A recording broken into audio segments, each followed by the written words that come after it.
Olá, boa noite a todos e todas.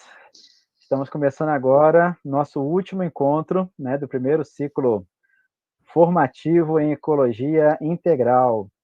Só para poder lembrar, né, você que se inscreveu para receber o certificado deve responder os questionários de cada eixo temático, né, e a avaliação do ciclo, tá bom? Não esqueça de fazer alguma pergunta ou comentário aqui no chat, né, do YouTube durante a transmissão de hoje. Agora você, mediação do nosso ilustre Saad Zogueib, sobrinho, que faz parte da primeira geração dos focolarinos do sul do Brasil, né? Ele esteve em todas as regiões do Brasil, de norte a sul, em alguns países como Portugal e Itália, tá? Primeiro ciclo formativo nacional em ecologia integral, ele é uma realização do grupo ConectaVet com apoio da rede internacional de profissionais atuantes nas ciências ambientais, a EcoOne. Transmissão é do Giovana Cruz e do André Marinho. Saad, boa noite, muito obrigado aí pelo seu aceite, e a meditação, aqui a mediação é toda sua, é toda por sua conta agora, Saad, boa noite aí, obrigado. Quem agradece sou eu, Flávio e todos, uma alegria muito grande estar envolvido nesse evento, que teve uma repercussão muito além daquilo que se podia esperar. A gente percorreu, né, no tempo previsto, até hoje, demonstrar que é possível, sem dúvida, realizar um diálogo entre o conhecimento científico, que tem uma parte fundamental na encíclica Laudato Si do Papa Francisco, e uma profunda identificação com o carisma da unidade que foi colocado no coração de Chiara Lubich, fundadora do movimento dos focolares. Se nós queremos chegar a construir, de fato, novas soluções de maneira coletiva para a crise socioambiental contemporânea, devemos fazer a nossa parte. Nesse método, ver, julgar, refletir e agir, podemos estudar juntos com o documento Casa Comum, Laudato Si, que convida todos os homens de boa vontade a responder ao clamor da Mãe Terra. Por isso tivemos a contribuição de Flávio Nunes, Suzana Moreira, o grande amigo Edson Barbieri, João Paulo Angeli. Também foi possível constatar a insustentabilidade das bases do nosso modo atual de produção e consumo, centradas no lucro e no desperdício, através da contribuição de Teresa Serracene, Daniel Santos, Carolina Herhart e Luísa Danardini. Vimos também, à luz do carisma da unidade, a referência, a ligação com toda essa realidade. De fato, o carisma é um carisma para a contemporaneidade, para os nossos tempos, para esses desafios. Na verdade, um carisma é uma síntese de luz e de convergência para que se encontrem crentes e não crentes, pessoas sérias e de boa vontade na causa comum de transformação do mundo, do homem todo e de todos os homens, né? Como já foi referido em várias circunstâncias. Aqui, então, tivemos, da parte do movimento, a participação da Sandra Ferreira, da Lívia Negrão, Paulo Reck e do Nivaldo Farias. Cada um deu uma sua contribuição específica, assim como os outros, no âmbito especificamente científico das ciências ambientais. Hoje a gente vai concluir a nossa partilha, a nossa conversa, com dois convidados muito especiais, pessoas profundamente envolvidas nas argumentações e nos projetos ambientais. Moema Wieser e Valdir Fernandes. A Moema, a querida Moema, foi facilitadora do Tratado de Educação Ambiental no Rio 92, um evento de grande repercussão. Ela atua de maneira significativa na divulgação da Carta da Terra. Seu último livro, feito com Marcelo Grondin, seu esposo, é sobre o maior genocídio da história da humanidade. Mais de 70 milhões de vítimas entre os povos originários das Américas. Resistência e sobrevivência. Um título incrível. Foi também indicado ao Prêmio Nobel da Paz em 2005 e atualmente mora na cidade de Toledo, no oeste do Paraná. Também teremos a contribuição do prezado Dr. Valdir Fernandes, que é cientista social, doutor e mestre em engenharia ambiental pela Universidade Federal de Santa Catarina, foi pesquisador da Faculdade de Saúde Pública da Universidade de São Paulo. Atualmente é professor titular livre da Universidade Tecnológica, deve ser em Curitiba, no estado do Paraná. Foi finalista do Prêmio Jabuti em 3 edições, tendo sido premiado em primeiro lugar na categoria Educação e Pedagogia, com a obra Práticas de Interdisciplinariedade no Ensino e Pesquisa em 2015. Eu fui convidado, meu nome é Saad, não é Zogueibe. Eu farei 3 rodadas de pergunta para cada um dos nossos convidados. E vocês que nos estão seguindo podem intervir pelo chat com perguntas ou comentários, pois iremos ler ao vivo. Como se vê, se trata de duas figuras ilustres para fechar esse nosso ciclo de educação ambiental. Então, poderiam contar um pouco qual foi o momento, o fato que contribuiu para iniciar o seu processo individual em acreditar que o mundo ao seu redor precisava ser mudado? Como se deu essa transição? Então, 10 minutos para cada um, para nos enriquecerem com as suas próprias experiências.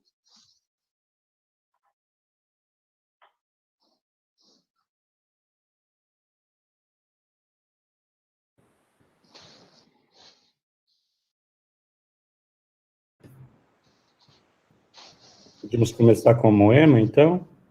Sim.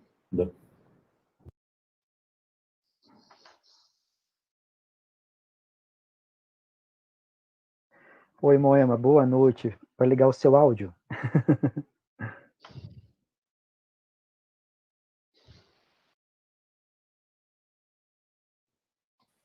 Deu? Agora deu. Deu, Moema, deu. Boa noite a todas e todos, e minha saudação bem especial para quem organizou esse ciclo. Achei muito interessante. Tomara que vocês repitam outros similares, né? Assim, muito bem preparados. Eu, infelizmente, não tive condição de acompanhar como eu tinha pensado fazer.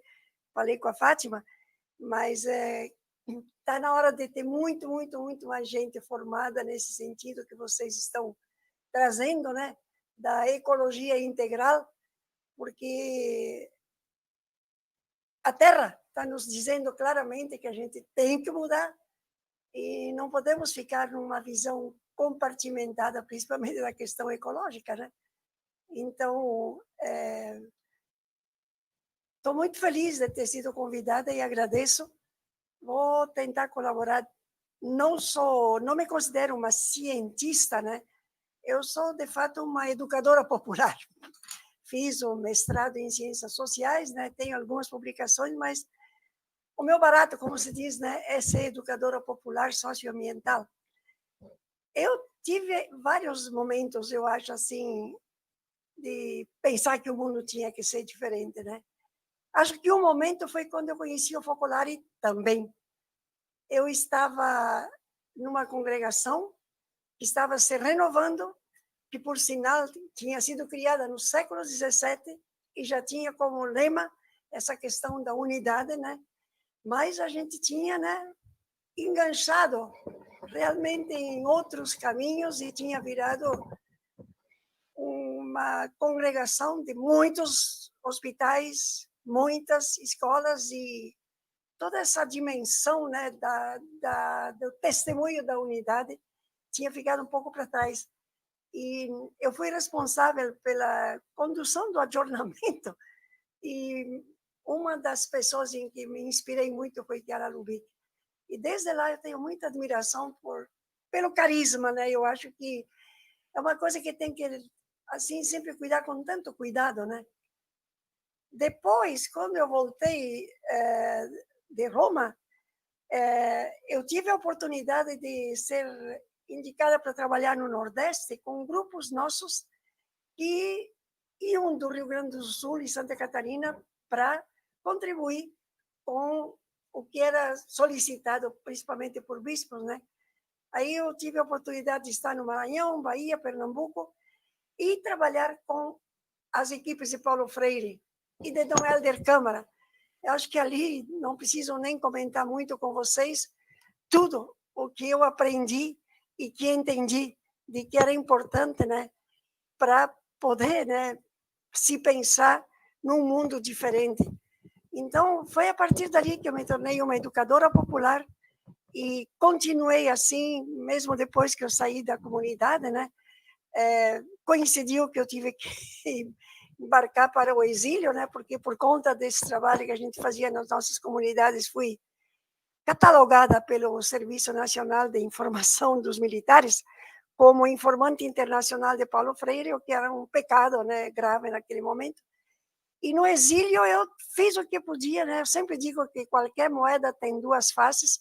Foi um período muito difícil de 7 anos, mas foi um período também que me abriu para outros horizontes e acho que entendi ali algo muito importante também na educação popular, que foi essa questão de como a sociedade está tão dividida, além de estar dividida em classes sociais, está dividida em todos esses blocos de poder que se criaram, né, de brancos sobre negros, de principalmente a primeira grande relação de dominação, subordinação entre mulheres e homens. E a partir daí eu comecei acho assim, minha inclusão no movimento social, principalmente a partir do movimento de mulheres. Mas, pelo social, fiz muita coisa errada também, porque não tinha essa consciência ambiental que eu fui adquirindo depois. A gente não tinha ideia do que significava colocar asfalto em cima dos córregos de São Paulo, por exemplo, né? E a gente fazia isso achando que, nossa, que maravilha, né? A gente está dando um espaço melhor para andar. A gente não tinha ideia, participava às vezes em reuniões fora de São Paulo, do que significava um manguezal, uma restinga, né? Achava que era um lugar meio sujo até. Toda essa questão da consciência ambiental, ela veio com o tempo, e principalmente quando eu trabalhei na Companhia de Saneamento Ambiental de São Paulo, né? Que aí sim, né, tive que entrar como profissional na questão do meio ambiente, principalmente a partir da questão do ar contaminado. E o primeiro trabalho que eu fiz foi em Bangkok, que naquele tempo, nos anos 80, era a cidade mais poluída do mundo, junto com Cubatão, Cubatão, que era a cidade mais poluída do mundo, junto com Bangkok. Então, aí, para mim, foi toda uma revolução pessoal, né? Que me levou a perceber como a questão social não era de jeito nenhum separada da questão ambiental. E foi nesse universo que eu continuei, né? Aprendi muito também no próprio movimento de mulheres, né? Com pessoas como Maria Mies, como Vandana Shiva, né? Que foram essas grandes propulsoras do ecofeminismo, toda essa relação muito forte, né? de como se trata as mulheres da mesma maneira que essa relação da sociedade, né, de dominação sobre a natureza. Estou nisso até hoje, depois eu acho que tenho oportunidade de falar um pouquinho mais.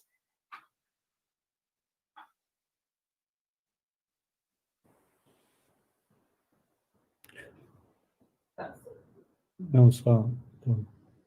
Eu não sei, já posso falar? O Saad acho que está falando com o microfone desligado. Muito obrigado, Moema. Eu fiquei muito feliz de saber da tua participação no método do pedagogo Paulo Freire. Eu também, antes de conhecer o movimento dos focolares, fui militante da ação católica e de movimentos populares, tendo tido a oportunidade também de alfabetizar empregadas domésticas, camponeses e pessoas do campo com a metodologia de Paulo Freire, que é um grandíssimo luminar, não é, da consciência crítica tão importante, que teve um seu momento de crescimento abruptamente interrompido por movimentos militares, golpes. Mas é como tu dizes, né? Tudo tem duas faces. É um processo que tem a sua continuidade desde que ele não se ideologize, né? O processo perde a sua força quando ele tem uma conotação ideológica, isto é, se substitui o processo que tem recursos próprios de superação, de reconstrução, de aprendizagem, por exasperações fundamentalistas, e isso traz danos, né? Não só para a ecologia no aspecto ambiental, como para a própria ecologia humana, perseguição, maus tratos, violência doméstica, violência sobre a mulher. Isso qualifica muito o currículo e a experiência da Moema, que vai, quem sabe, trazer quais novos elementos para nós. E agora vamos pedir ao Valdir, né, para dizer alguma coisa a respeito, né, do momento em que achou que poderia fazer algo, né, na transformação socioambiental. Bem, boa noite, então, a todos. Agradeço o convite da Fátima.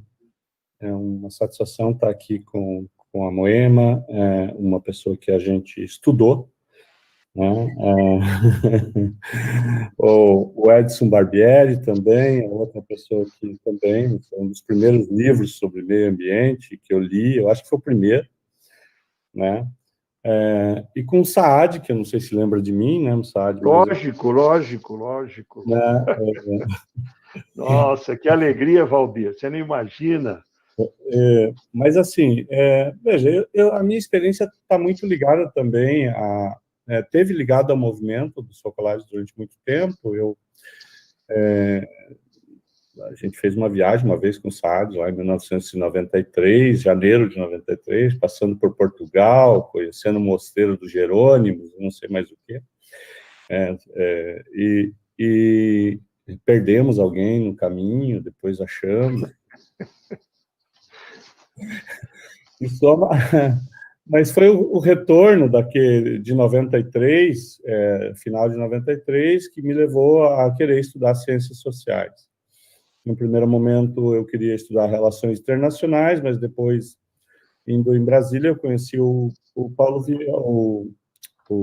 Eduardo Viola, que é um professor argentino bastante conhecido, imagino que muitos devam conhecer, que trabalha na UNB, e em função dele eu acabei vindo para Santa Catarina e voltando para Santa Catarina, que é onde era a minha terra, e acabei indo fazer ciências sociais, e ali eu conheci o professor Hector Ricardo Leis, que é saudoso Ricardo Leis, ele faleceu há alguns anos, e foi com ele tinha uma linha de pesquisa importante, eu, logo que entrei na graduação já me envolvi com pesquisa, que se chamava, estudava religião e modernidade, e o impacto das religiões no mundo contemporâneo. Ele tinha uma tese de que as religiões eram muito importantes no mundo atual e que a gente estuda muito, e principalmente o cristianismo. Bom, é bom estudar os povos originários, mas o cristianismo tem uma importância grande no mundo e nós precisamos estudá-lo também em relação a essas questões. Aí tinha ligações com o Boff, em soma, foi uma das pessoas que foi ativamente na Rio 92 também, na organização, junto com Paulo Vieira, com tantos outros, né? Bom, e aí, para encurtar a história, eu acabei fazendo graduação ali e descobri essa questão ambiental com ele. Ele tinha um livro muito interessante, chama A Modernidade Insustentável, né? Onde ele fazia todo um apanhado a nível... Ele era um estudioso das relações internacionais, então, e me influenciou bastante isso, né? Bom, foi aí o germe dessa questão, né? Eu vinha da agricultura, eu tinha sido agricultor até os 17, 18 anos, vim para a cidade semi-analfabeto, praticamente, então... e aí foi um salto muito grande, essa coisa da graduação, e um salto muito grande também na percepção, porque a gente, quando vive no interior, Moema, eu sei muito bem o que você está falando, o mato é sujeira, né? O bicho precisa ser morto, né? E a gente não, mesmo, e acho que ainda muito hoje, às vezes eu trabalho, às vezes, com pessoas da agricultura, e não, hoje muito mais esclarecidos, mas na época era um período bastante, digamos assim, inóspito e agressivo ao ambiente onde eu vivia, né? E fui descobrir isso na cidade, na Suíça, talvez, né, a importância desse processo. Bom, aí depois disso a história seguiu, eu acabei terminando Ciências Sociais, fiz um TCC, onde eu falo da influência de espiritualidades em relação à questão ambiental, tanto negativa quanto positiva, porque a negativa também existe. Nós sabemos que as tradições religiosas ajudaram a construir uma visão de separação da natureza, que ainda permanece até hoje, né? E depois, aí acabei indo mesmo para a pesquisa, me tornei acadêmico, fiz mestrado, doutorado, e tive a grande sorte de conhecer um professor que é uma pessoa muito importante para mim até hoje, que é o Arlindo Felipe Júnior, um engenheiro, uma pessoa muito influente na USP, e a partir de lá a gente acabei indo para Brasília, para a CAPES, e em 2011 a gente criou a área de Ciências Ambientais na CAPES, né, que é uma área específica, que hoje tem 160 programas de pós-graduação, que estão sob a batuta dessa área. É a área, talvez, a segunda, terceira, é menor do que as áreas de saúde, é considerada uma das maiores áreas, também uma das mais respeitadas internacionalmente hoje, na curta vida, né? E a gente estruturou essa área, estruturou a avaliação, estruturamos uma série de coisas, trabalhamos muito, eu acabei ficando na CAPES até 2016, e depois voltei, fiz todo um ciclo aí de pró-reitor, de gestão na universidade, mas nunca abandonei a pesquisa. E, então, isso, eu me tornei professor lá nesse período, aí 2008, por aí, de lá eu venho trabalhando sempre com pesquisa. Tem um grupo de pesquisa que chama Núcleo de Avaliação, Núcleo de Pesquisa em Avaliação de Sustentabilidade, núcleo interdisciplinar. Hoje, tem alguns doutorandos meus aí, tem um grupo grande, acho que são 16 ou 17 orientandos atualmente de pós-graduação, mestrado e doutorado na universidade. E aí a gente está tocando algumas pesquisas. E essa ideia da discussão aqui, muito interessante, porque eu tenho uma das minhas doutorandas, a Aline, que está, inclusive, na sala, justamente está fazendo uma discussão sobre os pressupostos da sustentabilidade. E o primeiro deles é a solidariedade. Então, não sei se eu passei do tempo. uma alegria muito grande reencontrar o Valdir, que além de tudo, é um grande amigo. Depois eu perdi o contato, mas ele, com muita determinação, né, ele já dava sinais de uma percepção alargada daquela que poderia ser uma proposta do movimento dos focolares, que não se restringe a uma renovação puramente espiritual, mas eu que tive a oportunidade de partilhar presencialmente o que Chiara pretendia, o que ela considerava importante também, embutido na perspectiva do carisma, era a dimensão cultural, o impacto, né? A ação. Classicamente, a gente sabe que a natureza, a graça pressupõe a natureza, e Chiara acrescentava e a cultura. E nessa dimensão de cultura, ela sempre alimentou, né? De fato, tem a própria movimento ecológico, é uma expressão dessa sua compreensão, a meu ver, iluminada da espiritualidade, que não pode ser resignada, equívoca, passiva, desvinculada e dualista, como dizia muito bem o Valdir, né? Como se tratasse somente da esfera religiosa, sem nenhum impacto constitutivo na realidade social. Portanto, é uma alegria muito grande, né? Ver o Valdir. A gente somos amigos ainda, né? Não tivemos a possibilidade, mas fico muito edificado, né? Porque se realiza aquilo que também Chiara, quando estava viva, né, se empenhou a fundo. Teve um período em que todos nós, jovens, menos jovens, tivemos um período de exercitação ecológica, né? Recolher plástico, já está embutido na perspectiva da fé adulta, madura, a criação, não é? O mundo, o universo, né? Então, é uma alegria muito grande ouvir o Valdir no seu depoimento.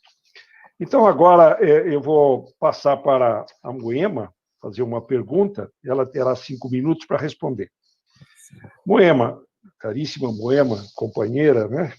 Como mencionamos anteriormente, o seu último livro lançado relata uma realidade tão atual que são os povos originários. Poderia nos contar um pouco o que levou você e Marcelo a escreverem este livro?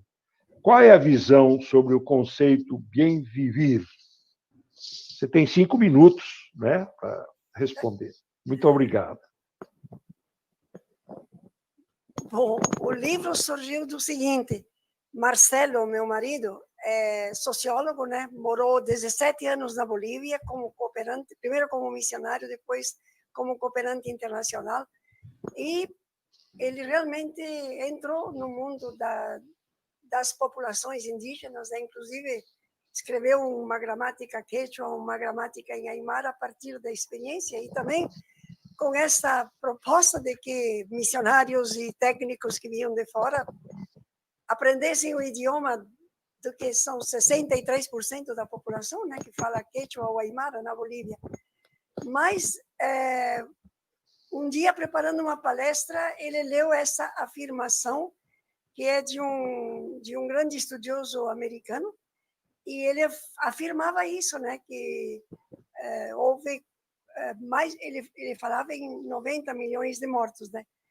Mas daí ele disse, não é possível, vamos ver se de fato isso é verdade. E começou a pesquisar, e como nós vivemos no exílio em vários lugares, né? No Caribe, no México, nos Andes, agora no Brasil, só não vivemos nos Estados Unidos. A gente começou a trabalhar desde o começo, desde o que foi a chegada dos espanhóis aqui, primeiro nas ilhas, depois no continente. Foram 4 anos, e a partir, inclusive, de documentos de testemunhos locais, né? No caso, principalmente Bartolomé de las Casas, a gente ficou assim horrorizado com tudo que viu, do que leu, e fomos pesquisando o que foi acontecendo e trabalhamos em 5 regiões, né? O Caribe, né? Depois o México e a América Central, os Andes Centrais, porque não dava para pegar tudo, o Brasil e os Estados Unidos. Está aqui nesse livro, e dá para ser também comprado. Sim, perfeitamente, maior que sim. Dá para ser adquirido também pela internet, né? Mas o que é mais triste de tudo, e o Brasil nisso dá o exemplo maior, né? É como até hoje, né? O genocídio não acabou, como também não acaba a resistência deles, né? E é graças a essa resistência que eles ainda sobrevivem, né? Como diz o Ailton Krenak, né? Essa pandemia está nos ensinando muita coisa, mas os brancos têm muito mais medo do que nós, porque nós tivemos que sofrer tantas epidemias causadas por eles, que a gente aprendeu a resistir. E a resistência vem muito nesse contato com a natureza que eles têm e que a gente foi destruindo por conta do desenvolvimento, crescimento insustentável, né? Como se o mundo fosse finito. Então, para nós foi assim um desafio muito grande ficar 4 anos em cima disso, né? Foi tão forte, gente, que a minha filha que mora conosco chegou um dia e disse: bom, vamos fazer um combinado. Quando chega na mesa, a gente não fala de índios, porque a gente estava demais, sabe? Cheia de ver tanta coisa que tinha acontecido e quase inacreditáveis, né? E acho assim que, nesse sentido, esse livro ele é atual, né? Para a gente, de uma vez, aprender também, né? Como se resiste, né? E como se sobrevive. E essa vai ser uma coisa muito grande que a humanidade vai enfrentar, porque nós chegamos a um tal ponto do processo de autodestruição da nossa própria espécie, né? Vamos ter que aprender como a gente refaz a nossa trajetória atual até para sobreviver, eu penso, né? E os indígenas têm muito a nos ensinar, né? Em outros tipos de sabedoria, né? Talvez, assim, como dizia numa palestra que eu escutei essa manhã, nós não temos religiões, nós temos tradições. E é tudo muito diferente do nosso, né? Porque o deles é oral, né? Não tem os blocos de doutrina que a gente tem e que às vezes também tanto podem nos abrir como podem nos encurralar. Então é muita coisa que a gente tem que aprender, eu acho assim, da sabedoria deles também. É uma sabedoria milenar. Muito obrigado. Se vê que você fala a partir de uma experiência vivida no campo, no meio da realidade, né? Com mãos tocando. É uma página triste, né? A dizimação implacável dos colonizadores, não é? Quer dizer, até em nome da evangelização, né? Um equívoco muito grande, não é? No sentido de levar a boa nova e, ao mesmo tempo, tratar tão mal o ser humano.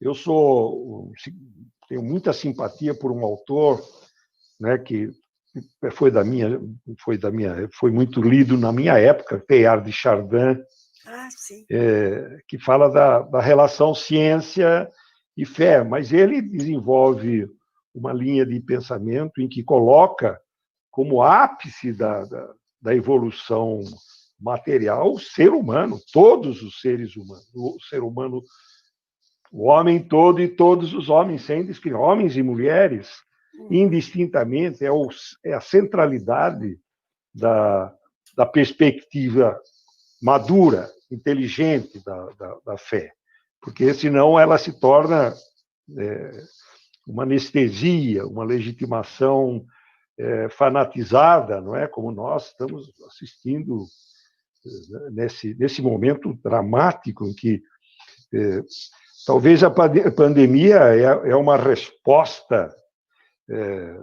forte, digamos, emblemática dos maus tratos que se deu a natureza e a essas populações, né, que carregavam valores tão importantes, e a gente se apropriou, né, do monopólio das razões e da luz, etc.,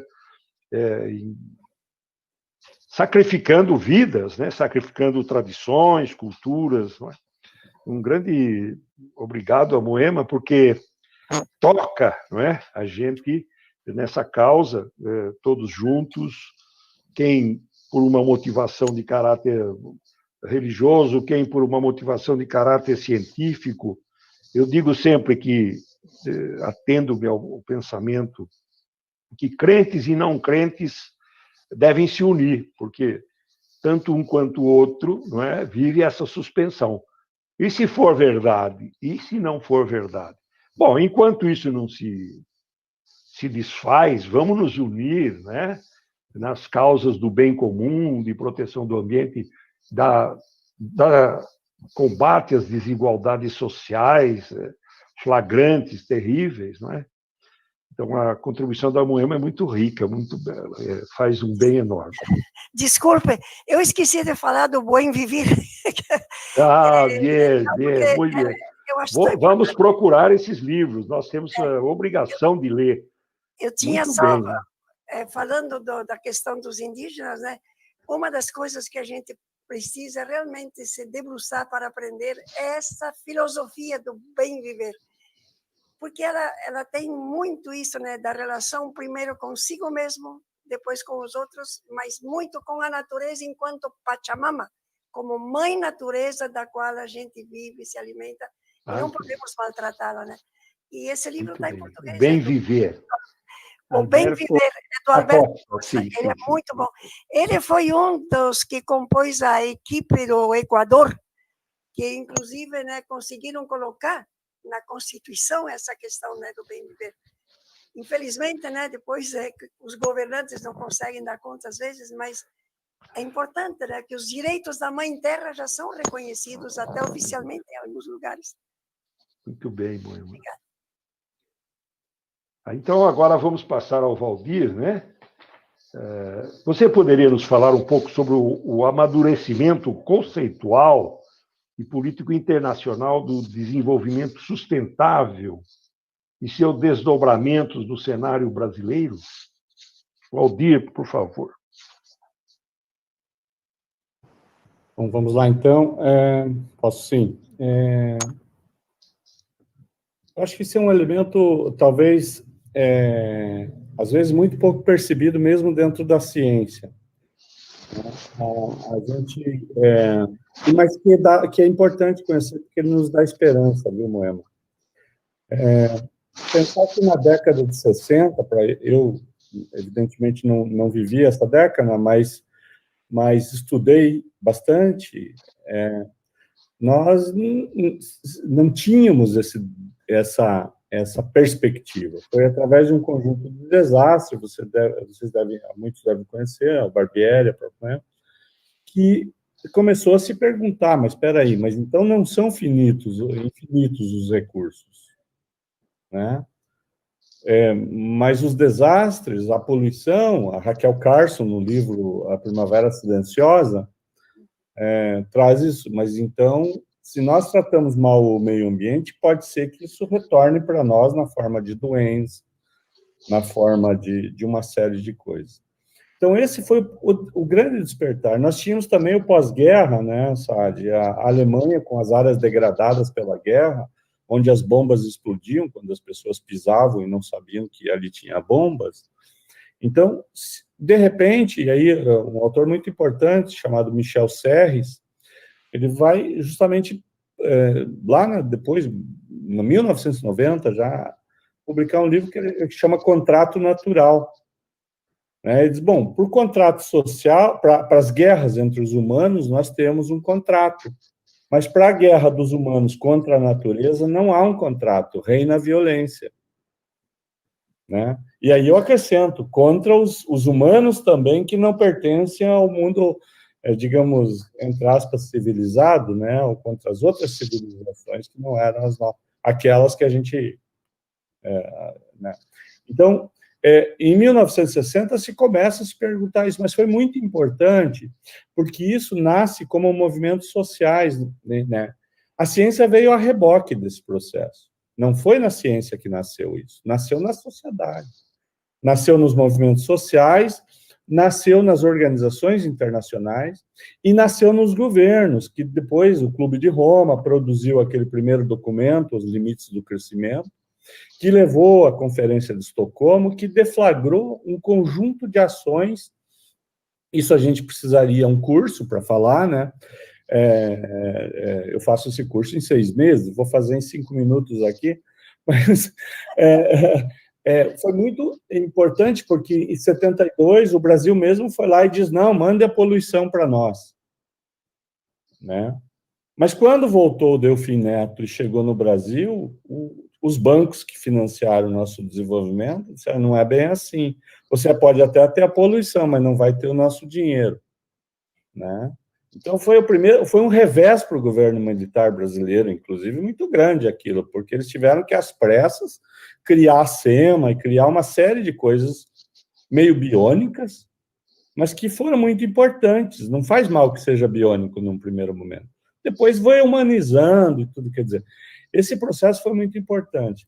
Depois nós fomos tendo outras conferências, sabe, Sádia, de educação, de moradia, né, Tbilisi, educação, tivemos o Habitat em Vancouver, no Canadá, e foram ocorrendo uma série de conferências, e cada conferência que tinha dessas resultava num conjunto de ações nos países, legislações. Então, de repente, a gente descobriu que precisava ter uma legislação para a água, não tínhamos. Vamos pensar, nós não tínhamos companhias de saneamento em 1970. Elas surgiram a partir daí, a Sanepar, a Sabesp, o FMG, Minas Gerais, no Rio Grande do Sul, foram as primeiras companhias. Nós não tínhamos os órgãos ambientais, o IBAMA foi surgir em 1980, mas a SEMA, a Secretaria Especial do Meio Ambiente, que era bem militar, porque foi um militar, levaram a pessoa lá, esqueci o nome dele agora, ele era diretor daquela indústria de carvão em Tubarão, vejam só, ele foi secretário de Meio Ambiente, o primeiro secretário. Eu tive a oportunidade de viajar com ele para a Coreia, e a gente foi conversando, e ele me conta a história, a Valdeira era um absurdo, eu sabia destruir o meio ambiente, eu não sabia conservar, mas me botaram lá, e como o governo militar tinha essas características, então, já deu meus 5 minutos, mas depois que tivemos em 92, tivemos uma série esse processo continuou, e eu vou tentar ser rápido para continuar, e esse processo continuou, e a partir de 92 nós tivemos entrada, então, de muitas universidades, de muitos cientistas, e começou a surgir uma série de discussões mais conceituais. Então, nós saímos daquela ideia de ecodesenvolvimento lá em 70, para desenvolvimento sustentável, que o GUMP havia feito em 87, a proposição, para chegar nos ODMs de 2015, e atualmente a gente discute, então,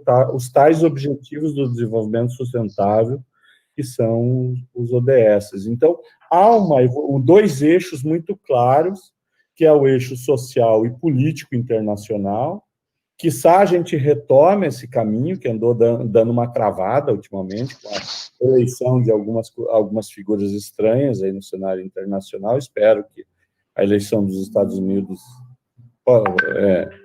traga bons ares de retomada disso, né? Porque são muito importantes esses movimentos, embora os governos internacionais possam ser criticados e merecem todas as críticas, sem eles, nós não vamos conseguir ir a lugar nenhum. E sem a ciência também não. Hoje nós temos, as ciências ambientais são consideradas, aí, junto com a saúde, as mais relevantes hoje a nível internacional.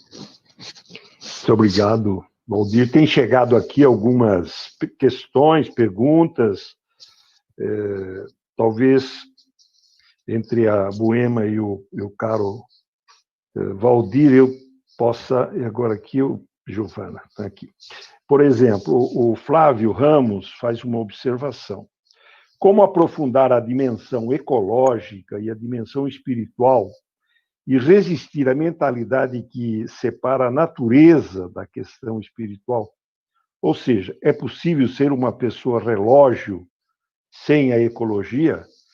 Eu não sei se o próprio Valdir ou a Moema querem dar alguma contribuição, ou se essa pergunta é dirigida a mim, Flávio. Talvez eles possam dar uma contribuição nessa, porque eles têm no seu percurso, né, essa dimensão de fé e, ao mesmo tempo, essa dimensão de caminhada científica, não é? Não sei se o Valdir ou a própria Moema querem responder, já que você vem de uma tradição inicialmente religiosa, que propunha também a perspectiva da unidade. Eu não sei se eu entendi bem, porque ele disse como pode ser uma pessoa relógio? Isso mesmo, sem a ecologia. Não sei o que é que ele quis dizer.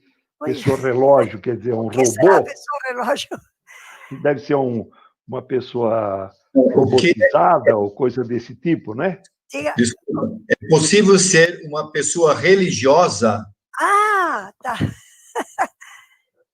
Sem a... religiosa, saiu relógio. Sim. Pode ser uma pessoa religiosa sem a ecologia. Está muito bem, Paulo. É isso mesmo. Aqui são aquelas mancadas, né, do... Então, dá para você responder, Moema? Não sei se eu respondo, mas acho assim, sem a ecologia. Eu penso que a gente, hoje em dia, mais e mais, até pelo respeito, né, que se tem às pessoas, independente da etiqueta da religião a que pertence, né? Tem muitas pessoas que cultivam a espiritualidade, né? E penso assim que é difícil hoje ver pessoas que, de fato, cultivam a espiritualidade e não têm na vida essa dimensão da questão ecológica, né? Porque o que vale não é o que a gente pensa, é o que a gente faz com o que pensa, né? O que a gente acredita se manifesta nas ações que a gente faz. Então, normalmente, eu vejo assim uma pessoa que se diz religiosa, né? E que cultiva a espiritualidade, ela sente a necessidade de ter essa ligação com a ecologia, né? Agora, quem está colado na religião como um assunto só de rituais religiosos, né? Ficando longe, inclusive, daqueles que utilizam a religião para fins políticos, como a gente está tendo nesse momento, um exemplo muito claro aqui no Brasil, né? Onde alguém que se considera, inclusive, o Messias, se trata como se fosse, de fato, aquilo que é mal interpretado na Bíblia como rei da criação, como se ser rei da criação incluísse destruir a criação. Nossa, é demais, né, o que está acontecendo aqui. É demais. A Amazônia, o Está Pantanal. satisfeito, Flávio? A região onde eu vivo, que é uma região de trigo e soja, é monocultura, e quem já tem bastante aqui, mas acho que o terreno está caro, vai para Rondônia, é aquela ansiedade, né? Então, e são pessoas que se acham muito religiosas, mas tem uma ignorância total do que seria propriamente se religar, né? Estão colados na etiqueta católica, apostólica, romana, direitosa. Há que se fazer uma distinção entre cristandade e cristianismo. A cristandade fica calcificada historicamente, vinculada às circunstâncias. O cristianismo se repropõe permanentemente como repensamento, não é? Como repensamento da sua genuinidade, não é? Da sua radicalidade, e nós temos tido, fortunadamente, personagens que, no âmbito da igreja, de João 23 para cá, não é? Com variações de enfoques e de experiências, a Igreja tem procurado desvincular-se, primeiro, do poder temporal, das vantagens, dos benesses, né, para poder genuinamente manifestar o conteúdo fulcral da revelação, né? E o carisma, os carismas, né, nesse sentido, tem a força da democratização desses conteúdos. Por exemplo, Chiara tinha muito presente o pensamento, a elaboração, a pesquisa, mas também, de maneira muito forte, a exercitação, o exercício, não é? A vivência, a ortopraxis, não é? Isto é, não só o pensamento, mas a vida cotidiana. Eu posso explicitar a minha fé de uma forma universal, no trânsito, na relação com a natureza, e, no cume, na relação interpessoal, não é? Porque todos esses suportes, né, ecológicos, ambientais, de destruição dos bens da terra, são em função da dignidade da pessoa humana. Então, eu acho que é indissociável da dimensão, para quem tem fé, não é? Descuidar-se dessas questões. E mesmo para quem não tem fé, mas é movido por uma ética, ou uma narrativa ética válida, não é? Ele é chamado, digamos, a coerência das suas próprias convicções. Nesse sentido, a encíclica, não só Laudato Si, coloca em relevo, não é? Saiu recentemente um livro, vocês devem ter lido, Homo Sapiens, de um histórico hebreu, não é? Que ele fala dois valores fundamentais ao longo da história. A história não pode privar-se nem da ciência e nem da religião.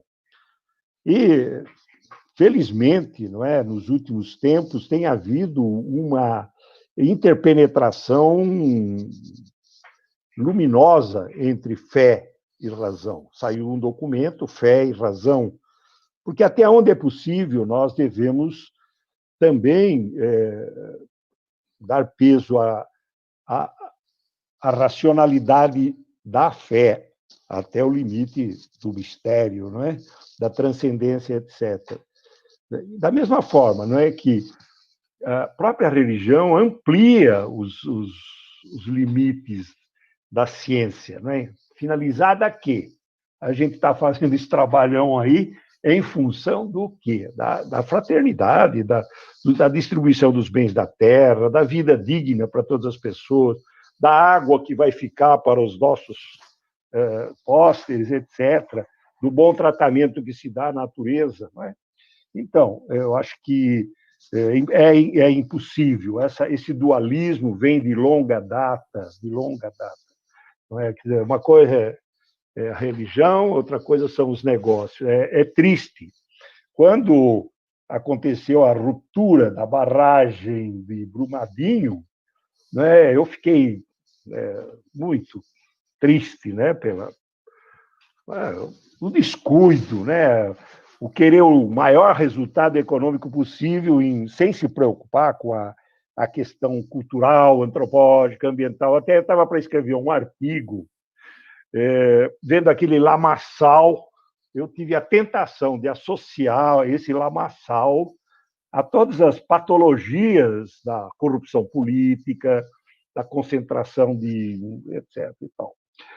Mas depois me refiz à perspectiva planetária do grito de Jesus, né?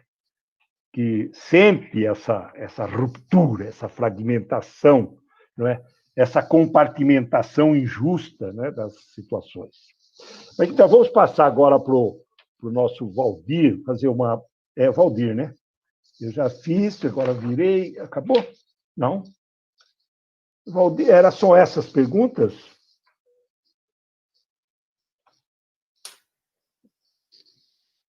Você vê que eu, como mediador, não devo ser assim, um grande especialista, porque a Fátima me mandou aqui uns papéis. Tem a próxima, Sade. Tem mais uma pergunta? Tem uma para o Valdir agora. Para o Valdir? Eu já fiz. Onde é que está para o Valdir? Será que ficou no outro papel? Aqui, ó. Posso. Por favor, Flávio, dá uma ajuda aí, rapaz. Aqui também, junto contigo. Quem é que está falando? É o Valdir mesmo? Vamos lá. Pergunta para o Valdir, né? A próxima. Flávio Nunes. Flávio Nunes. Vamos lá. A próxima é do Valdir. Você poderia nos falar um pouco sobre o amadurecimento conceitual político internacional do desenvolvimento sustentável e seus desdobramentos no cenário brasileiro? Eu acho que já falei, Flávio. Eu tenho a impressão que eu já fiz essa pergunta. Eu já fiz, por isso é que eu estou aqui. Calma aí. Não. Então, vamos lá. Essa já foi. Desculpa. Vamos lá. Estamos todos perdidos. Estamos em pleno ano político, onde daqui a alguns dias vamos às urnas eleger nossos representantes municipais. Você, como um cientista político, o que nos diria? Como podemos exercer nossa cidadania tendo em vista os objetivos da sustentabilidade? Então, Flávio, essa é uma pergunta que daria o prêmio Nobel, né, para qualquer um conseguir responder. Vocês estão falando bastante de religião, de fé, de espiritualidade, né? Eu acho que a gente, como sociedade, principalmente a sociedade brasileira, mas a americana também, e aí me permito, então, discorrer um pouquinho sobre isso, né? Toda a discussão da sustentabilidade, ela está muito atrelada a uma ideia de reinventar a civilização, de reinventar a sociedade. Eu acho de reinventar as religiões, inclusive, né? São germes que, de vez em quando, só emergem, né? É pena que eles não se conectam. Eu espero que agora, com todas as ferramentas que a gente tem, igual a gente está agora, a gente possa fazer conexões, porque nós temos, às vezes, carismas, como o de Chiara Lubich, que né, eu esqueci de falar, mas um dos livros que me inspirou muito chama-se Arcobaleno, né, onde tem um conteúdo programático né, para responder essas questões, né, e que nunca esteve lá nesses documentos, tanto da parte científica quanto da parte religiosa, o que for, a gente ficar se preocupando com a sexualidade dos outros, a gente ficar se preocupando com a roupa que a pessoa usa, sabe, com essas coisas, né?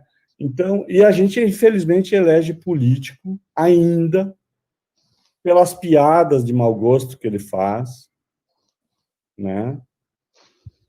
Pelas partes do corpo que ele propõe que a gente tem que fiscalizar dos outros. Isso não tem nada a ver. Eu acho que nós precisaríamos, justamente, né, e outro dia alguém até me pediu uma ajuda para fazer um programa de vereador, né, e o pessoal da USP, nós temos um grupo lá que produziu, inclusive para a cidade de São Paulo, uma agenda para governar a cidade de São Paulo, sobre na USP. E eu mandei isso e eu participei de algumas discussões, que é justamente, Flávio, pensar os 17 aspectos da sustentabilidade. E o primeiro deles tem a ver com a fome, tem a ver com encurtar as diferenças sociais, tem a ver com pensar na água potável, tem a ver... Veja que as nossas cidades, elas são extremamente injustas. As pessoas... Sabe aquela pessoa que limpa a casa da gente? Ela mora lá não sei aonde, ela ganha muito pouco e gasta muito mais que nós, que moramos perto do centro, e ganhamos mais. Então, há uma ideia de justiça... Eu até tenho um texto com o professor Faria que chama Justiça Distributiva, né? Que é a injustiça da cidade. A cidade é injusta. Então, eu diria... Nós temos que abrir os olhos para pensar naqueles candidatos que estão olhando um pouco mais amplo do que isso. Eu acho bacana a gente votar, às vezes... Veja, nós elegemos pessoas, às vezes, porque elas usam o nome de... usam a religião para se eleger, mas esses são crápulas, né? Eu queria... né, eu acho que o que a gente... Você me perguntou, então eu estou respondendo, me perdoa se a resposta não... Mas, assim, eu acho que o que nós temos que olhar coisas muito maiores do que filigranas moralistas ou coisas desse tipo, sabe? A nossa sociedade está cheia disso, né? Está cheia, a gente precisa trabalhar, e a universidade oferece essa visão mais ampla.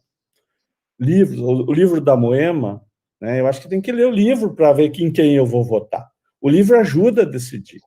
Os textos que a gente produz, né, tem muito material, então eu vejo assim, né, talvez o arcobaleno, para quem é do movimento, eu diria que é um belo limitante para saber em quem votar e quem não se deve votar, né? Né? Eu acho que essa é a moral mais moderna, de uma visão mais ampla de mundo, né? No nosso grupo, a gente produz indicadores, né? O Ângelo, até que está com a gente aqui, ele tem a incumbência na tese dele construir um framework, ou seja, uma grande estrutura de indicadores para saber o que é sustentável e o que não é sustentável dentro de uma cidade, por exemplo. Né? E essas questões entram, né? O que não é sustentável? Bom, não é sustentável para uma sociedade hoje misturar interesses privados, até das igrejas, às vezes, com o bem comum. Não é. Isso é extremamente insustentável. Né? Isso vai nos levar ao caos mais cedo ou mais tarde. Né?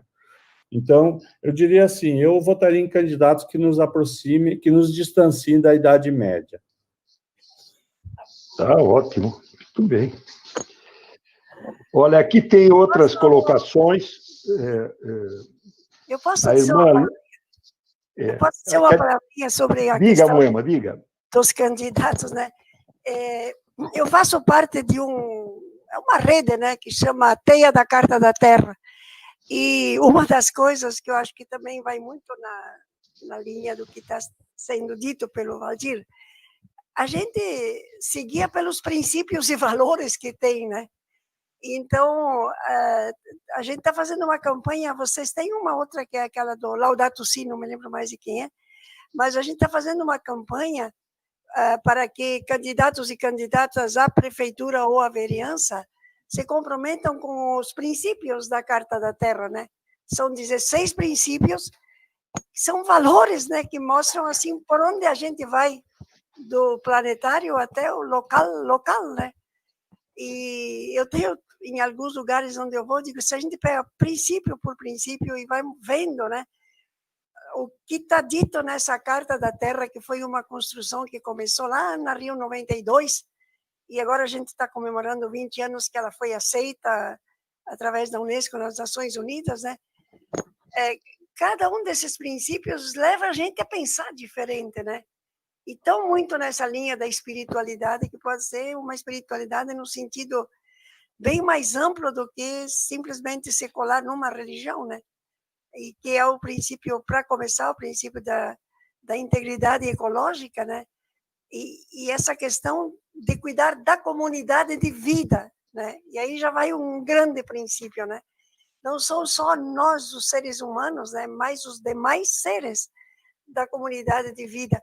Quando o senhor deu o exemplo de Brumadinho, aquilo foi terrível e deixou tão evidente que não existe desastre ambiental propriamente dito. O que está ocorrendo em todos esses lugares são desastres socioambientais e eles não afetam um lugar só. A lama de Brumadinho, né, afetou todas aquelas populações ao longo do Rio Doce, né? Atravessou o estado de Minas Gerais, atravessou o estado de Espírito Santo. Quanto peixe morto, quanta vida se foi por conta disso que o senhor falou, né?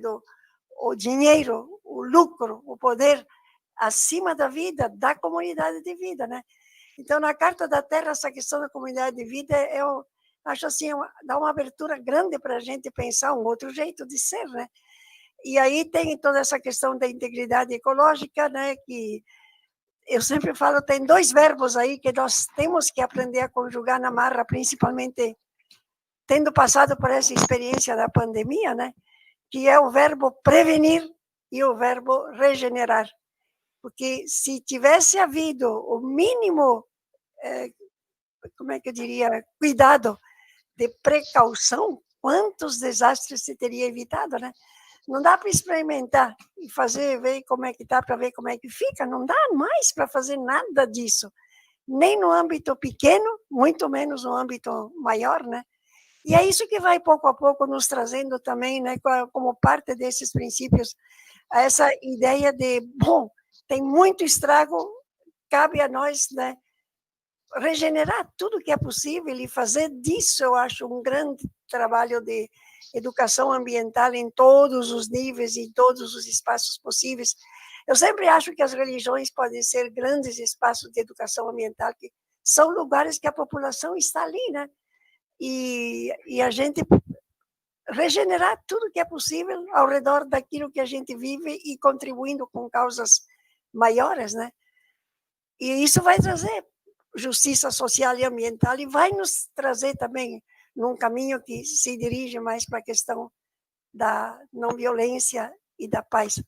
Então, a gente está fazendo essa campanha e tem vários que estão assinando, e é interessante, porque dizia, eu já faço isso. Então, agora, como vereador, você vai ter que aprender a fazer isso, né, de um outro jeito. Você estava na universidade como professor, você não estava aí demandado de fazer boas proposituras, de aplicar boas leis, tem que aprender isso agora, né? A mesma coisa que vai para a prefeitura, né? Não importa se você era um ótimo empresário, agora você vai ter que ver como é que faz essa gestão sustentável, né? É uma aprendizagem ao longo da vida a partir das novas circunstâncias, das novas situações que a gente vai vivendo, né?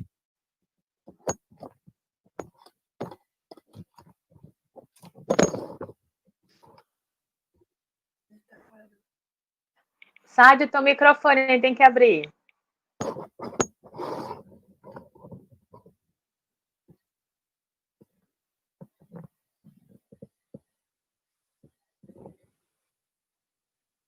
Não abriu, Sádio. O botãozinho vermelho, clica em cima.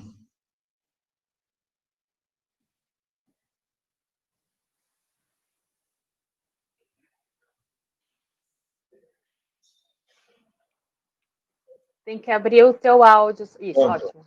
Pronto. Já voltou? Deu, sim. Olha, aqui tem chegado várias perguntas e chegas aqui, mas penso que elas estão implicitamente respondidas, tanto pelo Valdir quanto pela Noema, né? Noema. Portanto, sim, mas só para dar uma satisfação às pessoas, a irmã Loisa Urbano, diz que ambos sofreram na carne o impacto da ditadura brasileira. É possível conectar nessa história de dor uma relação entre a perseguição política e ecológica? Acho que está implicitamente respondida. Mais uma pergunta: é possível, já foi falado, né, conciliar a ecologia integral dentro do modelo capitalista, ou é necessário pensar em um novo modelo? Eu gostei do pragmatismo com que o Valdir colocou. Quem quer colaborar, sinceramente, às vezes nós criamos inutilmente adversários imaginários de pessoas que não fazem parte numa análise mais detalhada da pretensão de agredir o ambiente, até nem tem consciência, mas é preciso saber identificar, mesmo na diversidade de posicionamentos, a boa disposição. Porque, se nós observarmos, né, hoje, o tempo que se perde em atacar o outro, né, e se atacarem reciprocamente numa fragmentação da ecologia humana, das relações interpessoais, né? Chiara tinha, assim, uma perspectiva, eu gostei muito que o Valdir tenha feito referência ao arcobaleno, aos 7 aspectos, como nós chamamos.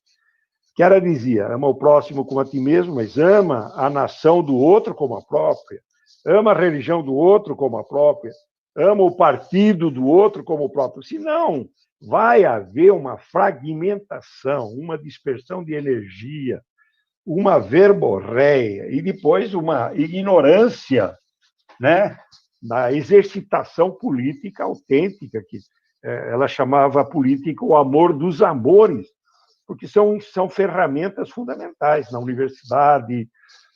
O risco maior não é nós esquecermos que nós somos iguais a todas as pessoas e diferentes de todas as pessoas. Quando um princípio de unificação precede a diversidade é riqueza. Quando não existe essa, somos todos seres humanos e nós nos confirmamos reciprocamente, a diversidade é ameaça, é guerra. Então, a perspectiva também, aqui quero aproveitar a ocasião, do carisma e da perspectiva dos documentos conciliares, é que nós somos todos irmãos, antes de tudo. Ora, se nós nos reconhecemos irmãos antes de tudo, as diversidades que não sejam predatórias, não é? São enriquecedoras. Essa é a perspectiva do último documento também do Papa, Tutti Fratelli, todos irmãos, né? Que foi muito... Ela é mal entendida para quem tem que abrir espaço para uma transformação, uma mudança, não só a nível pessoal, mas a nível institucional, municipal, estadual e planetário, como dizia a nossa querida Norma. Portanto, essas respostas estão mais ou menos implícitas. Eu acho que nós estamos aqui já chegando ao final. Eu pediria ao Valdir que fizesse o Valdir e a nossa Moema, que fizesse as suas considerações finais. Diga. O Flávio tem uma pergunta. Quem? O Flávio. Eu gostaria Diga, de fazer uma Flávio, pergunta para a Moema. Diga. Na realidade, são duas perguntas. uma seguida da outra dentro desse contexto de tudo que foi apresentado. Que forma que a sua experiência e trabalho, né, no âmbito das causas ambientais, ela pode nos dar uma visão de como o mundo ele precisa despertar para esse cuidado? Você meio que já respondeu, mas eu queria, né, se você pudesse, uma coisa mais sistematizada, né? Como que isso pode contribuir, né, com essa sua forma, né, dar uma visão melhor para esse despertar, para esse cuidado da casa comum? E, complementar a isso, o que a gente precisa fazer para repensar o futuro, né? Nessa perspectiva de pessoa, natureza, sociedade, globalização. Como é que você vê essa questão aí, Moema? Bom, eu vou falar daquilo que eu sei fazer, né? Ótimo. Eu tenho trabalhado muito como educadora popular. E eu acho assim, uma coisa é aquilo que eu comentei antes, até tinha uma pergunta, acho que tinha sido pensada antes, né, Fátima, que era uma pergunta a respeito das academias e a respeito dos saberes. Eu penso assim que uma das coisas que a gente precisa recuperar ou começar a desenvolver onde não tem, é toda essa questão do diálogo de saberes, né? Que Paulo Freire insistia bastante nisso, né? E eu vejo assim, na minha experiência, eu nunca fui do mundo acadêmico como o Valdir, né? Mas sempre a gente procurou, sabe, aproveitar do conhecimento produzido na academia, né? Para a gente dar conta de muitas coisas que se podem aplicar na prática, né? Mas eu acho que a gente também depois foi indo além, principalmente quando teve essas ditaduras em toda a América Latina, né? Teve alguns grandes intelectuais como Orlando Fals Borda e outros, né, que começaram a desenvolver toda essa ideia da pesquisa participante, né, de como você pode partir da realidade e se juntar com outras pessoas que estão envolvidas e querem mudar, querem transformar, que seja na academia, que seja em espaços onde trabalham mais como técnicos, né? Mas como é que a gente sai dessa fragmentação nesse sentido também, né?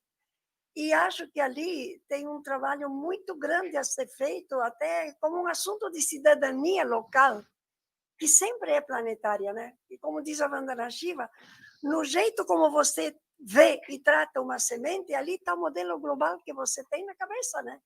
Então, a gente precisa muito pensar nisso, né? Como é grande quando a gente se mete em algo que é, assim, muito local, mas como isso tem, de fato, algo que está ligado ao conceito mais global.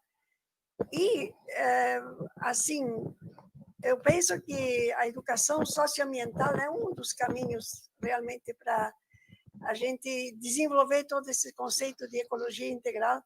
E nós trabalhamos muito desde a Rio 92, quando nós produzimos o Tratado de Educação Ambiental, com o conceito de sociedades sustentáveis com S, justamente por causa da necessidade de se respeitar a diversidade.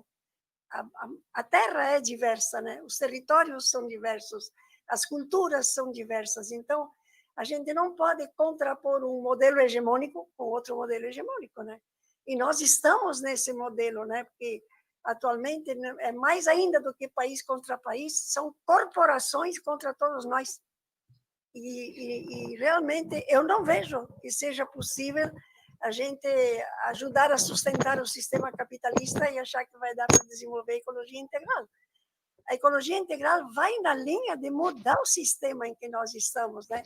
Podemos não querer o sistema, o socialismo, o que a gente conheceu, mas algo diferente vai ter que acontecer na nossa relação conosco, como seres humanos, na convivência em sociedade e com a natureza, né? E pensando na Terra como a mãe Terra. E a gente estava hoje também numa outra palestra, assim, aquilo que a Carta da Terra também trouxe muito forte, que o Leonardo Boff comenta, é que a Carta da Terra realmente, através dos princípios, nos ajuda a repensar esse triângulo, né? Que tem lá em cima a economia de mercado comandando a vida da sociedade e a questão ambiental. E tem que virar, né? A economia vai ter que ser pensada a serviço. Temos que ter abundância, partilha da abundância, e não alguns se enriquecendo cada vez mais, à custa da maioria.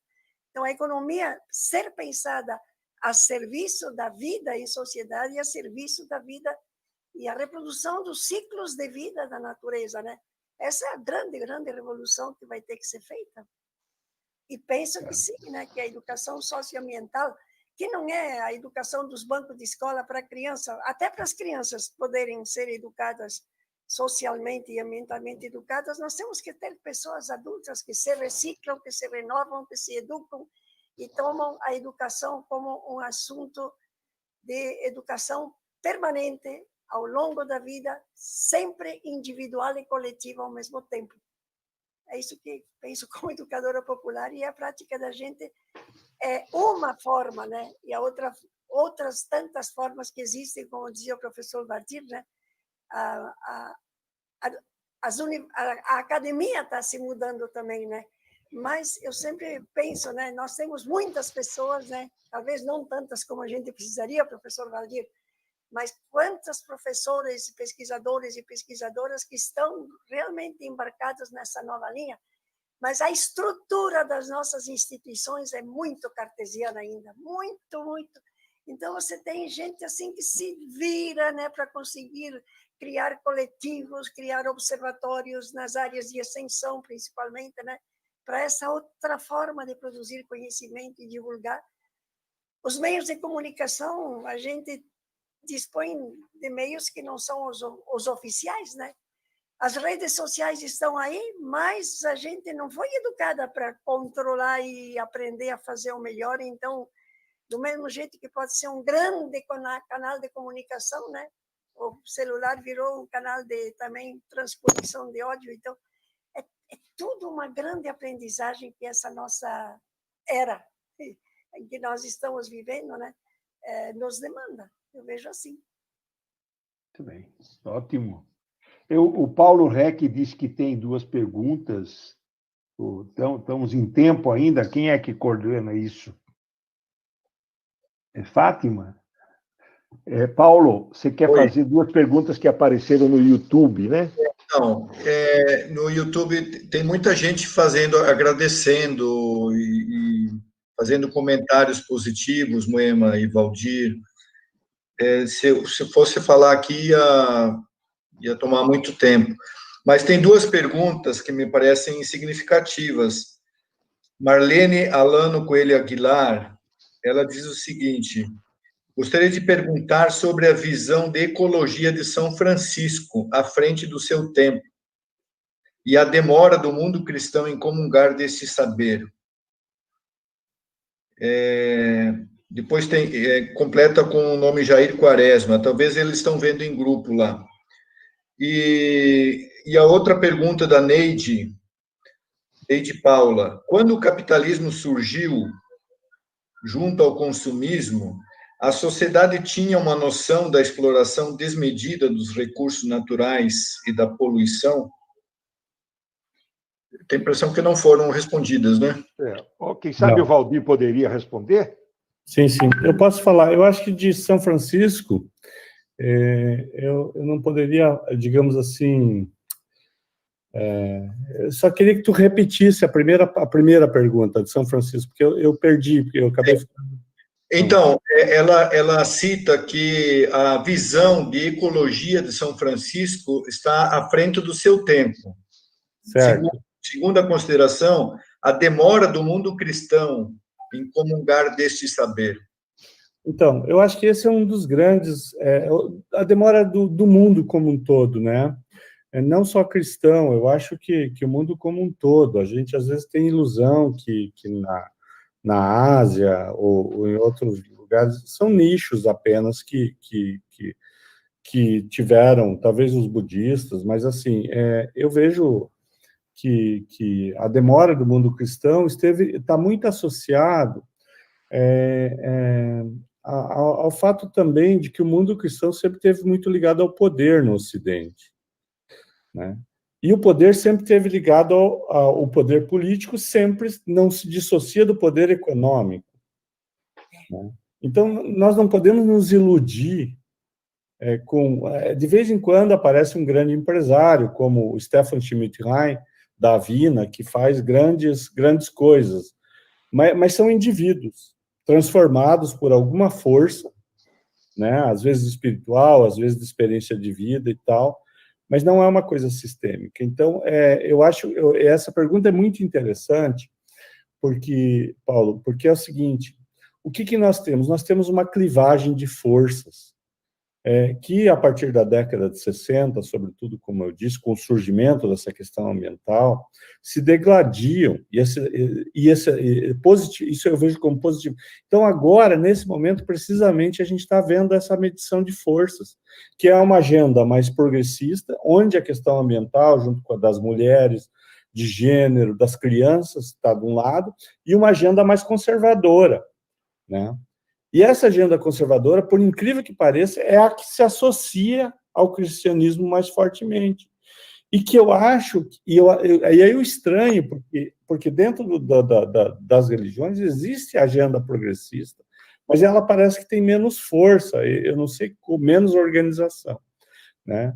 Eu acho esse é um ponto fundamental. E só para complementar, para talvez passar para a Moema, a outra pergunta era em relação à força do capitalismo, né? Isso, né?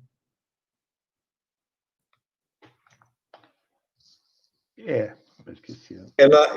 Então, questiona se o capitalismo, quando surgiu junto ao consumismo, se a sociedade tinha noção da exploração desmedida dos recursos naturais e a poluição como consequência. Não. Veja, a gente pode compreender o capitalismo por muitos vieses, né? Eu, particularmente, fiz uma tese, estudei bastante a partir da perspectiva weberiana, né? Onde existia, na época, predominava, na época do Weber, lá no final do século retrasado, início do século passado, uma perspectiva de que o capitalismo emergia por conta da acumulação primitiva, ou seja, por conta das somas de riquezas das monarquias e da igreja, Isso era uma visão muito marxista, inclusive, o marxismo dizia isso e criticava muito a igreja por isso e os estados monárquicos. O que o Weber fez? Ele era meio espírito de porco, assim, ele falou, bom, já que estão dizendo que todos os cisnes são brancos, eu vou achar um preto aí, só para fazer confusão, né? E ele achou, ele foi lá e estudou o calvinismo nos Estados Unidos e a estrutura religiosa do calvinismo, que é a predestinação. Então, bem rapidamente, o calvinista, ele nasce predestinado, ou vai para o céu ou vai para o inferno, não tem jeito, não importa o que ele faça durante a vida, já está resolvido. O problema é que ele não sabe se ele é um eleito ou se ele é um condenado, então ele fica buscando essa resposta durante a vida dele. E ao buscar essa resposta, o que ele faz? Ele é assertivo, ele fala, bom, na dúvida eu vou fazer tudo certo. Que nem a pergunta que o Saad botou. E o que era tudo certo? Fazer tudo pela obra de Deus. Tudo era para a obra de Deus, para o calvinista. Então, se ele procriava, se ele trabalhava, se ele produzia e tal. E o que era a obra de Deus para o calvinista? Era o coletivo, era a empresa. Então, ele reinvestia. Então, aquele cara americano, com terninho meio surrado, de chapéuzinho, que tinha um monte de dinheiro escondido, era o cara que aplicava. E aí o Weber prova isso, ele demonstra na tese dele que o que fez o capitalismo se desenvolver, o capitalismo americano, não foram as reservas da igreja e dos reinados, mas foi um espírito, que ele vai chamar de o espírito do capitalismo e a ética protestante. E esse espírito fez com que, digamos assim, criou uma coisa que a gente chama de racionalidade econômica, que é uma técnica muito apurada de construção econômica, que é o trabalhador industrioso, o empresário honesto, correto. Então, ele usa então o Benjamin Franklin, que é até o fundador dos Correios, diz, ai de você se o teu credor te pegar jogando sinuca às 5 da tarde no bar. Né? Agora, se ele estiver trabalhando das 5 da manhã às 8 da noite, ele vai te emprestar mais dinheiro. Então, tem toda uma lógica que surge aí. Então, está muito ligado o capitalismo a essa lógica, mas nada em relação à natureza, porque o capitalismo justamente surge pela capacidade da sociedade, desses esquemas, de explorar mais a natureza e transformar isso em riqueza. Essa é a equação. A equação é precisamente isso. Se eu te dou um pedaço de terra, você tem que tirar tudo dela. Tudo. Se você não tirar, você é um vadio. Você é entende? Então, os índios foram chamados assim durante muito tempo, a Moema, por quê? Porque eles só tiravam o necessário. Não, esse não presta para a sociedade capitalista, esse cara. Para a sociedade capitalista tem que gerar muitos... Veja, esse discurso está de volta agora, gente. Está de volta. É o discurso do... Desculpa, é o discurso do presidente americano, do presidente brasileiro, está de volta esse discurso. E pega um monte de gente desprevenido que entra nessa também, né? Então, assim, de fato, não tem nada a ver com o capitalismo e não tinha essa consciência. Essa consciência emerge na década de 60 por conta dos grandes desastres e pela popularização dos desastres, né? A Terra vista da Terra, né? Quando o pessoal vai lá na Lua e enxerga a Terra de lá. Quer dizer, nós começamos a ver o mundo numa perspectiva que nunca tinha sido pensado antes. Para vocês que são mais maduros, Saad, né, sabem disso. É um mundo até a década de 60 e outro mundo a partir da década de 60. Então, e hoje nós estamos no ápice desse mundo novo que foi inaugurado na década de 60, que nós podemos estar aqui junto, sem estar junto, né? Então, essa é uma questão muito importante. Eu acho que a discussão ambiental, ela não é uma discussão isolada, é uma discussão civilizatória, que está junto com a reinvenção das religiões, com a reinvenção das relações entre homem e mulher, com a reinvenção de Deus, talvez, provavelmente na cabeça das pessoas, que a gente está reconceitualizando as coisas, e espero eu, numa direção boa, né? Não negativa, não... Né? Mas as forças de resistência, elas se reorganizam muito rápido. Então, do ponto de vista da ciência política, que foi me perguntado, vejam vocês que os grupos muito rapidamente se organizaram e tiveram reações, e reações exitosas no mundo, em várias partes do mundo. E aí entram as técnicas N, né? Fake news e todos os artifícios que se usa. Então, eu acabei falando mais do que foi perguntado, mas é porque é muito mais amplo do que pensar só essa dicotomia capitalismo-natureza. É civilizatório. Muito bem, eu acho que de um enriquecimento muito grande de saberes e de experiências, né, que nos fazem esperar, não é? Porque se nós só analisamos ou fazemos diagnósticos sem interagir, sem concretamente, desde a dimensão pessoal, né? Ecologia pessoal, aquela comunitária, o trabalho que a querida Moema faz, né, junto, sem o elemento que para mim aglutina as pessoas de boa vontade, movidas pela fé, ou quando você fala até o repensar Deus, né?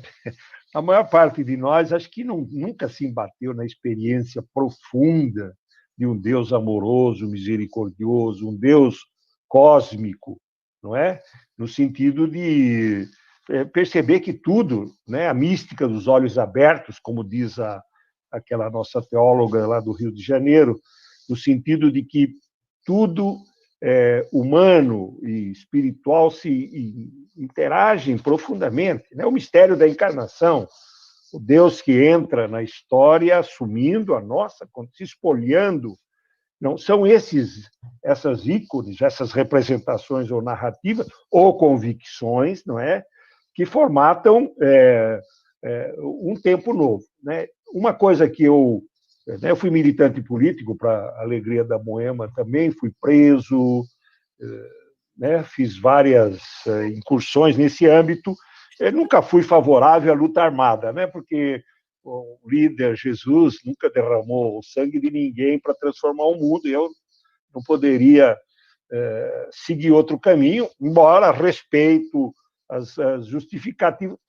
Tenho comigo que a violência gera violência, né? Violência em todos os sentidos. Violência contra a natureza, violência contra a mulher. Violência contra a água, maus tratos nas relações interpessoais, né? As categorizações, as hierarquizações, todas essas formas de desigualdades, né? Eu acredito que tem na convergência plural, né? Eu volto a dizer o que Chiara sempre dizia: se todos nós nos sentimos irmãos, as diferenças nos enriquecem. Se nós não partimos do pressuposto que nós somos todos irmãos, numa perspectiva antropológica, cultural, as diferenças são assustadoras.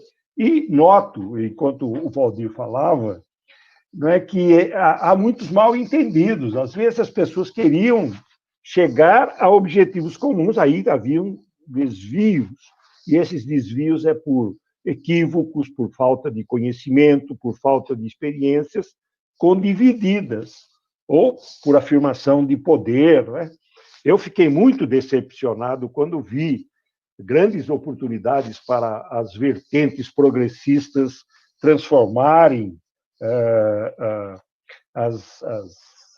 a economia e tudo mais, repetirem os mesmos abusos daqueles que eles combatiam. A corrupção. Né? Tem uma frase de um filósofo que diz: é inútil colocar roupas novas em homens velhos, no sentido de que, religiosamente ou culturalmente, a transformação, né, se dá a partir daquele processo permanente que dizia Moema, de educação, educar-se. Eu, por exemplo, vou dar um exemplo para vocês. Eu faço um trabalho assim na Fazenda da Esperança, na recuperação de dependentes químicos. Ali o pessoal diz: mas isso é assistencialismo. Ali é o espaço aonde vão parar as vítimas das contradições estruturais, das estruturas de pecado, das agressões ao ser humano. Mas eu vou lá, e vocês acreditam, o pessoal pergunta, o senhor vem fazer o quê aqui? Eu disse, eu vim me recuperar. O senhor bebe? Não, rapaz, eu não tenho carcaça para isso. 2 goles eu já caio para trás. Cheira uma branquinha, uma cocaína? Não, rapaz, eu também não tenho, não cheguei a esse ponto. Pedra, nada. Então, do que é que o senhor vem se recuperar? Eu digo sempre, vocês acreditam, eu venho me recuperar de tudo. Eu venho aprender com vocês.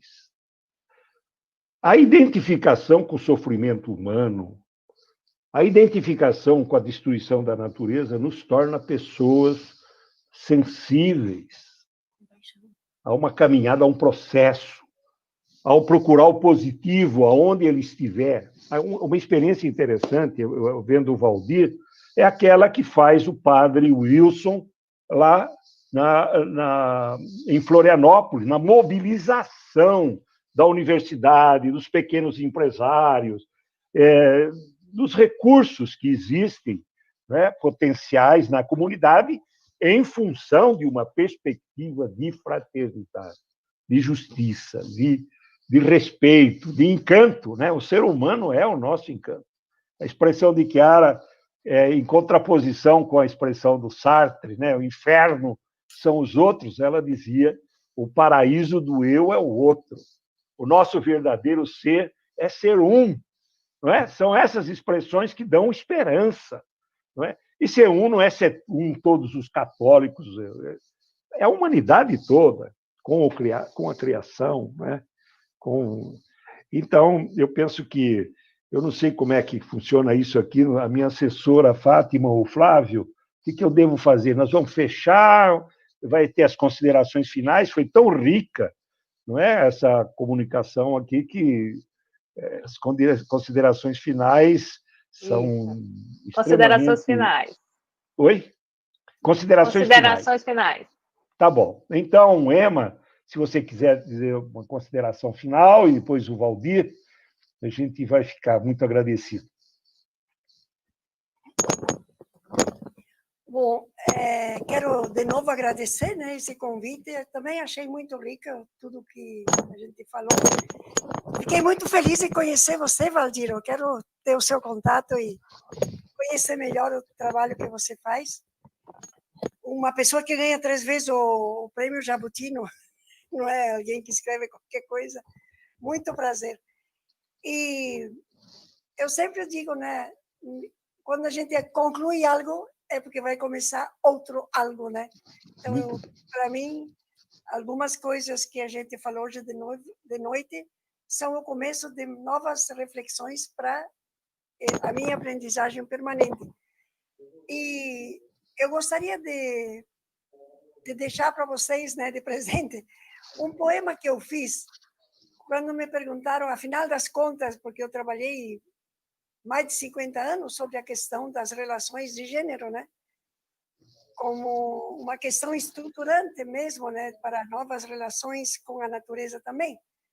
E aí era difícil fazer um resumo, e eu resumi num poema que eu quero dedicar para vocês.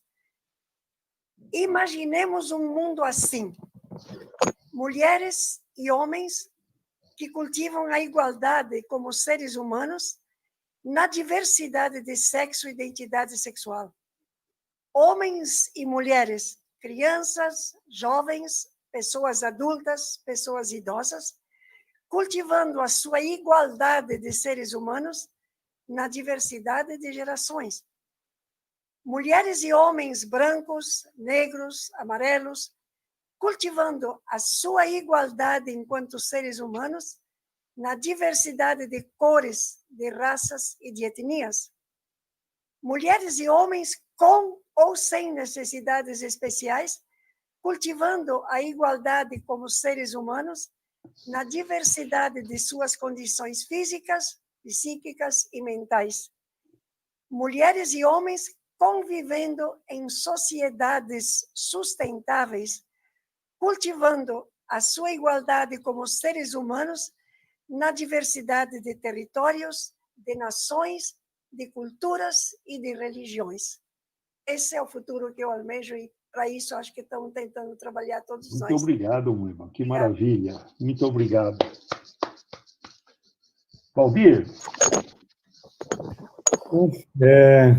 Depois dessa, né, o que eu vou dizer? Eu acho que agradecer, sobretudo, a Fátima pelo convite, foi um privilégio estar com o Saad, e agradecer a Moema. Moema, eu escrevi outro dia, por ocasião do aniversário do Maurício de Souza, no dia que eu recebi o Prêmio Jabuti lá em São Paulo, ele recebeu uma homenagem também do Prêmio Jabuti por seus 80 anos, e a gente esteve junto no mesmo palco. Eu disse que eu sou uma pessoa que tem uma carreira curta, porque eu fui estudar tardiamente, mas eu tive grandes privilégios na minha vida, e aí eu escrevia justamente isso, que estar com Maurício de Souza era um grande privilégio. Eu queria dizer que hoje foi outro estar contigo. Realmente eu me sinto presenteado por esses momentos, e sempre que puder estar com vocês, eu fico à disposição. Eu acho que tem não sei se é para oferecer alguma coisa, acho que a gente aprende muito mais, né? E tem foi um grande privilégio. Obrigado, Fátima, pelo convite, por ter dado essa possibilidade. Eu estou vendo a Sandra aqui, não sei se ela quer dizer uma palavra. Sandra, como é que eu faço para... Boa noite a todos. Eu estou aqui me deliciando com tudo aquilo que vocês falaram. Infelizmente, não consegui participar desde o começo, mas de onde eu peguei a live, maravilhoso. Eu queria agradecer realmente, também o privilégio de conhecer gente tão legal. Muito bacana. Obrigada mesmo, gente. É um grande aprendizado. Fátima, então, fazer a conclusão, eu estou enriquecido, rejuvenescido, não é? E também muito feliz de ter conhecido a Moema, rever o meu grande amigo Valdir, mais gordinho, mais... Né? Será que eu lembro aí do nome da tua esposa, Soraya, né? É Soraya, tua esposa? Soraya. Tá tudo bem? Tá tudo em ordem? Tá tudo em ordem, sabe? Tá tudo em ordem. Graças a Deus. Mas ver também vultos belíssimos aqui, jovens, alguns eu conheço, até o Flávio. A Fátima me falou, olha, o Flávio Nunes, mas quando eu vejo, eu acho que eu conheço de algum lugar também, essa jovem muito bonita aqui embaixo, o rapazinho de bigodinho ali, o João Paulo, tudo gente que carrega dentro de si, não utopias distantes, né? Mas um cotidiano que é permanente transformação, não é? Eu quero concluir dizendo, não é, que essa perspectiva da unidade, foi tão bom o Valdir remeter a mim pessoalmente aos 7 aspectos, pedagogicamente, como instrumento de emanação de grandes inundações de tipo cultural, social, a economia de Francisco, a economia de comunhão, a partilha dos bens, não é? Porque eu creio que há uma saturação, embora haja resistência, há uma saturação nas estruturas vigentes. Elas estão tocando o fim, elas tentam se refazer, mas enquanto houver, não é, mágoa, raiva contra o seu semelhante, não é que isso não significa ficar, como o pessoal diz, você agora que ficou mais sênior, ancião, parece que se tornou assim muito conciliador. Não, não é isso, não. Nós somos, muito bonito, o Moema, o teu poema é de uma riqueza incrível, é uma versão feminina da encíclica Todos Irmãos. Se você chegou a ler, não. É uma versão. É impressionante, né? O pessoal confunde. Isso não significa diluição das identidades. Cada um tem que ser o que é. E não adianta demagogicamente, não é, fazer de conta que está aceitando o outro porque abdica da sua intimidade, da sua identidade mais profunda. Isso não significa.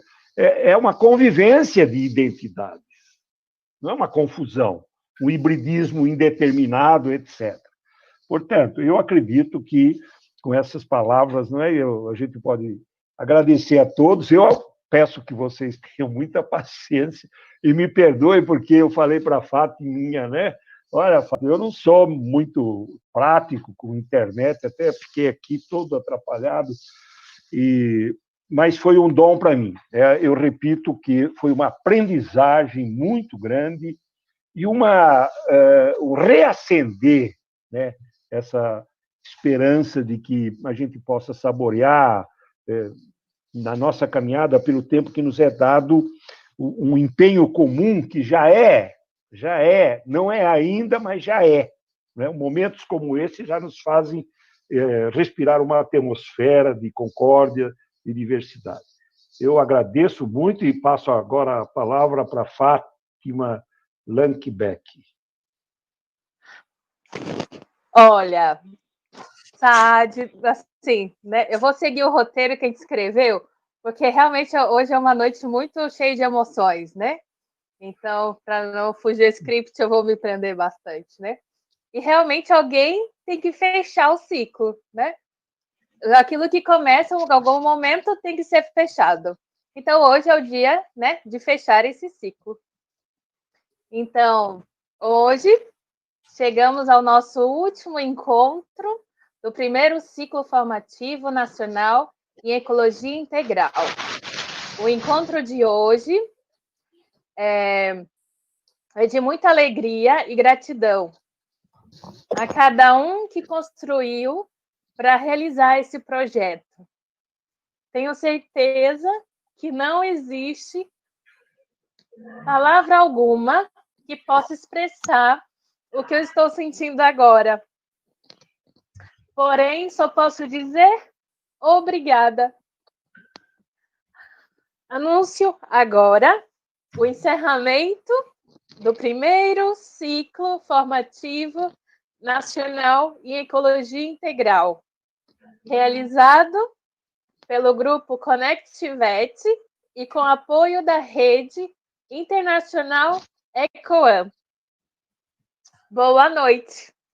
Agora, acredito que Giovana nos colocou todos como mosaico, né? E fiquem com as indicações da editora Cidade Nova.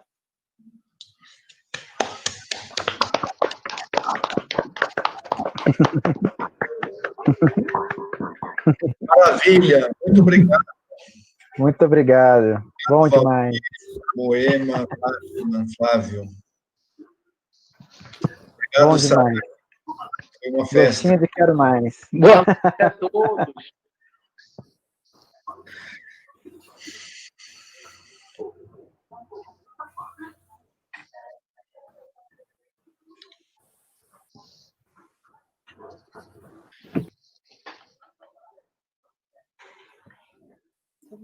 É possível um político ser santo? Yeah. Interessante.